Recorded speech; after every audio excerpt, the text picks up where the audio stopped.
Get ready to revisit one of the most disturbing films in cinematic history, The Shining.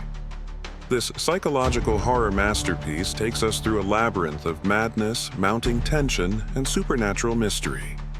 In this recap, you'll relive the most intense and harrowing moments, diving into the dark journey of Jack Torrance and his family in the eerie Overlook Hotel.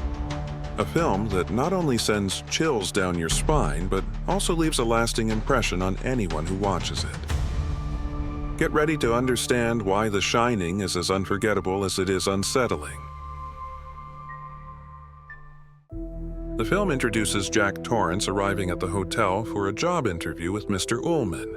Being greeted at the reception and directed to the office, Jack is welcomed by Mr. Ullman and introduced to the secretary, Susie. He mentions that the trip to the location was smooth and quick. Jack sits down for the interview while accepting a cup of coffee. Meanwhile, Jack's wife talks to their son, who expresses hesitation and discomfort about the idea of living in the hotel during the winter. Tony, an internal manifestation of the boy, also shows opposition to the move. Mr. Ullman explains to Jack the responsibilities of the caretaker job, such as keeping the hotel in good condition during the harsh winter. Ullman mentions that the greatest challenge of the job is the feeling of isolation. But Jack says that's exactly what he's looking for to work on a new book. Ullman asks if Jack's wife and son will adapt to the isolation, and Jack assures him they will enjoy it. Ullman recounts a grim incident that occurred at the hotel in 1970 when a former caretaker, Charles Grady, suffered a mental breakdown during the winter, killing his wife and daughters with an axe before taking his own life. Ullman mentions that the police attributed the event to what they called cabin fever, a type of insanity caused by extreme isolation. Jack reassures Ullman by saying that this type of tragedy will not happen to him. Meanwhile, Tony, the voice that talks to Danny, shows an inexplicable resistance to the idea of going to the hotel. When questioned about his reasons, he initially appears hesitant and avoids explaining, suggesting that there may be something deeper or more mysterious behind his resistance. In the film's iconic moment, blood begins to pour violently from the elevator, flooding the hotel lobby. The scene is one of the most memorable and terrifying, symbolizing the growing supernatural threat haunting the location. The Torrance family is on their way to the Overlook Hotel. Jack is driving the car and Wendy is admiring the scenery. Danny asks if the air feels different, implying they are ascending to a higher altitude. The family arrives at the Overlook Hotel and is greeted by Mr. Ullman. They exchange a few words about the weather and their arrival. Mr. Ullman takes the family on a tour of various areas of the hotel, including the kitchen and the service wing. Wendy and Jack express their admiration for the size and beauty of the hotel. Danny, upon arriving at the hotel, witnesses yet another of his disturbing visions when two twin girls mysteriously appear. Mr. Ullman shows them the large kitchen and the enormous refrigerated storeroom, stocked with meat and provisions. He makes a joke about the abundance of food available and the meals they can enjoy during the winter. During the hotel tour, Mr. Halloran calls Danny "little old man," prompting his mother to question how he knew the boy was also called that, adding an air of mystery to the character. It is unclear how Mr. Halloran knew this, creating suspense. Later, a conversation between Danny and Mr. Halloran reveals more about Danny's special abilities and the mystery surrounding the Overlook Hotel. Danny mentions Tony, a mysterious figure he believes lives inside him and guides him, showing him things while he sleeps. He also reveals that Tony asked him not to tell his parents about it.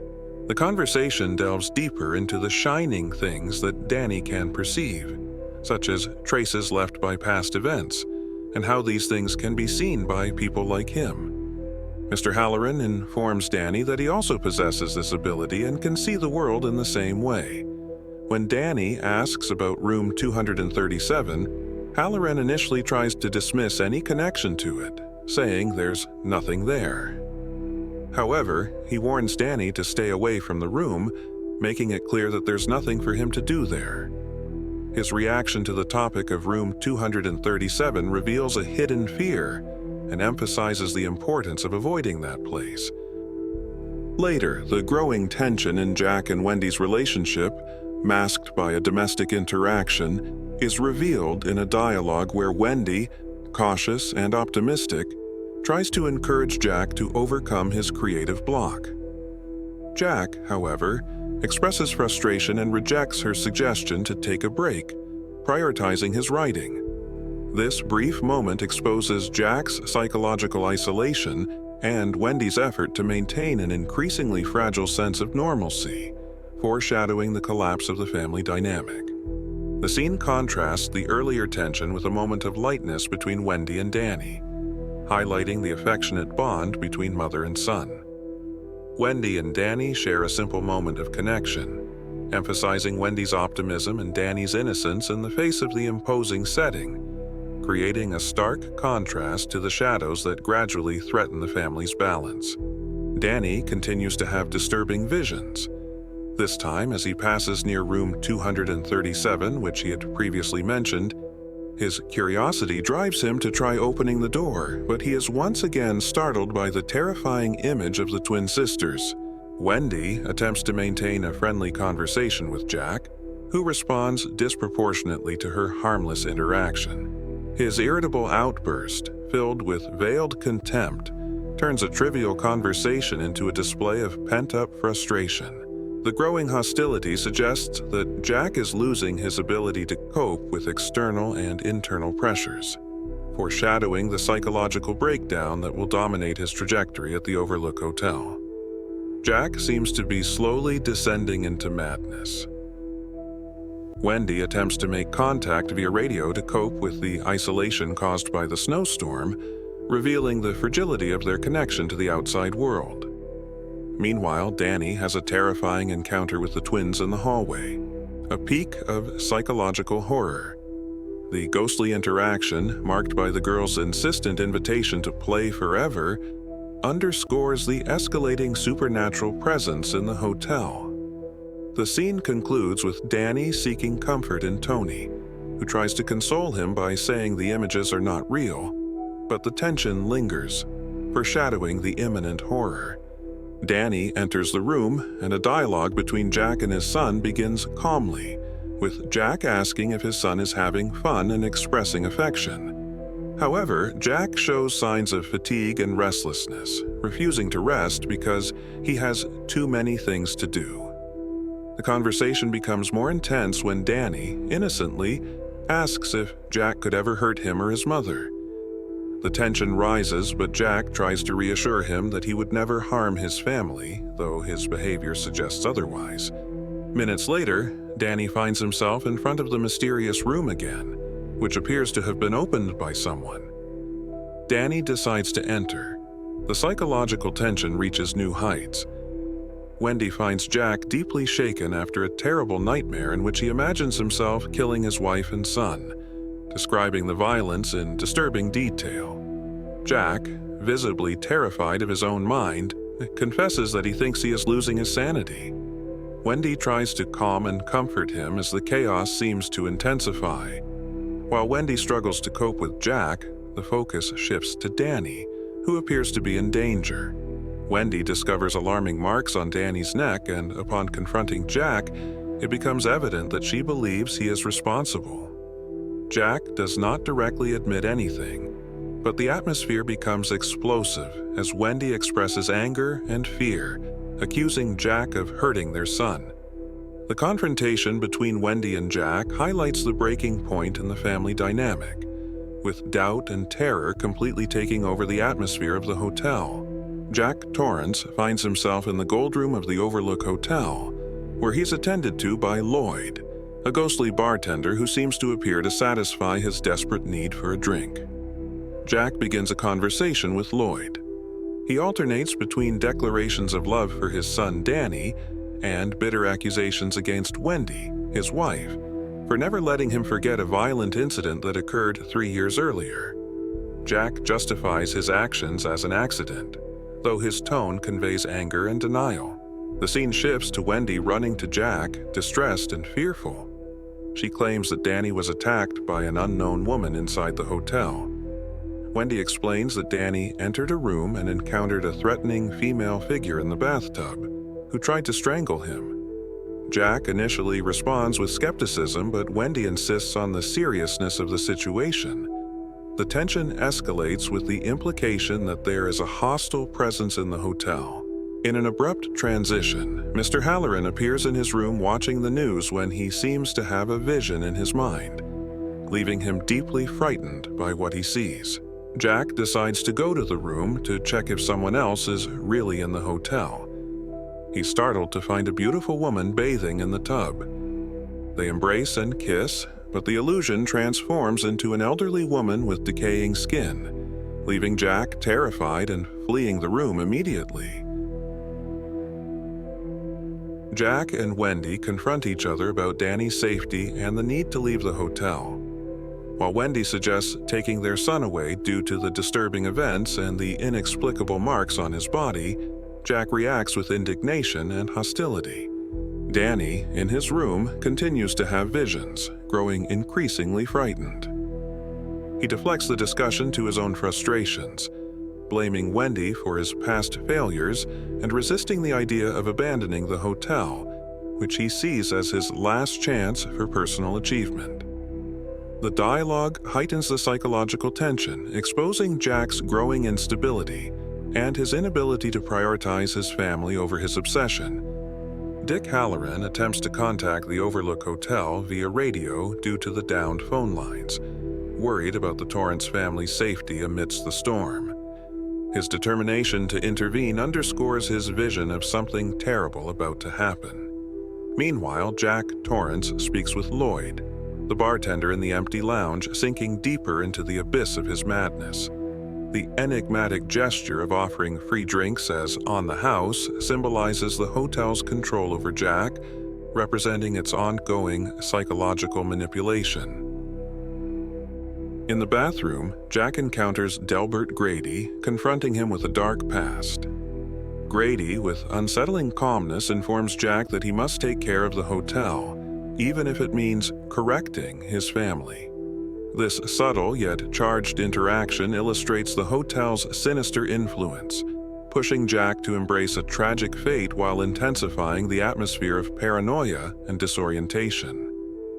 As the tension escalates, the radio broadcasts repetitive messages, attempting to contact the family isolated in the snowstorm. Jack, following Grady's advice, disables the radio, vowing to handle everything himself. Halloran decides to head to the hotel, believing he can prevent something terrible from happening. The emotional tension reaches a new height during an encounter between Jack and Wendy. As Wendy notices that Jack's typewriter contains only the unsettling repetition of the phrase, "all work and no play makes Jack a dull boy." This phrase, written incessantly, symbolizes Jack's mental deterioration and obsession, revealing the fragile state of his mind. The tense conversation between the couple exposes Jack's breakdown, as he confronts Wendy with accusations of disregarding his responsibilities. Jack's growing hostility and irrationality foreshadow impending violence, while Wendy, terrified, tries to reason with him and protect herself with a bat. Jack tries to grab the bat from Wendy, but is caught off guard by a blow to the head that knocks him unconscious. Jack, now locked in the pantry by Wendy, alternates between pleading and manipulation. His tone shifts from begging to veiled threats, highlighting the progression of his instability. He suggests that Wendy will not be able to escape, hinting that he sabotaged the snowcat and the radio, reinforcing the family's complete isolation and intensifying the sense of claustrophobia and imminent danger. The spirit of Delbert Grady reappears, confronting Jack about his failure to handle the situation. Jack begs for another chance, and the ghost mysteriously opens the pantry door where Wendy had locked him. The tension reaches its peak as Danny, in an enigmatic, trance-like state, begins repeatedly chanting Redrum. The word, written backward, adds a layer of mystery and supernatural intrigue to the scene. Meanwhile, Wendy discovers the same word written in lipstick on the bedroom mirror, but reflected to reveal its true meaning: murder. This revelation is accompanied by an atmosphere of sheer panic, as Jack's behavior becomes increasingly erratic and violent and the sense of impending danger grows. The chase intensifies as Jack begins reciting phrases from children's tales such as, little pigs, let me come in," turning these innocent words into terrifying threats. Armed with an axe, he physically destroys the door while verbalizing his madness with iconic lines like, "I'll huff and I'll puff until I blow your house down." This blend of physical and psychological violence culminates in the famous moment when Jack smashes through the door with the axe, creating an opening, thrusting his head through it and proclaiming with sadistic glee, "Here's Johnny." The contrast between sinister humor and real menace makes this moment one of the most iconic in horror cinema, encapsulating Jack's descent into madness and Wendy's desperate struggle to survive. Wendy escapes the attack as Mr. Halloran arrives in a vehicle, prompting Jack to go out to meet him. Mr. Halloran calls out for someone in the hotel, but no one responds. When Jack realizes the cook's presence, he hides and waits for the right moment to strike him in the back with the axe. The event frightens Danny, who screams in fear. Upon hearing Danny's voice, Jack chases him, while Wendy goes in search of her son, witnessing various hotel ghosts disturbing her mind. The atmosphere of pursuit intensifies, with Danny fleeing outside into the maze. The blizzard is fierce, but Jack relentlessly pursues him. Even wounded, Jack shouts that he's getting closer to Danny and follows his trail in the snow. But in a clever maneuver, Danny changes the direction of his footprints and hides, causing Jack to get lost in the maze.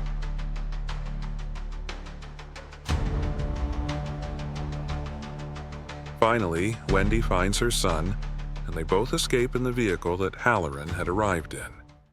With no strength left to walk, Jack slowly collapses to the ground, meeting a tragic end as he is frozen by the relentless blizzard. The epilogue reveals a disturbing twist. An old photograph is shown on the wall of the hotel with the caption, "July 4th Ball, 1921, and there, at the center of the image, is Jack. This enigmatic revelation suggests that Jack has always been a part of the Overlook's macabre history, trapped in a timeless cycle of evil and madness.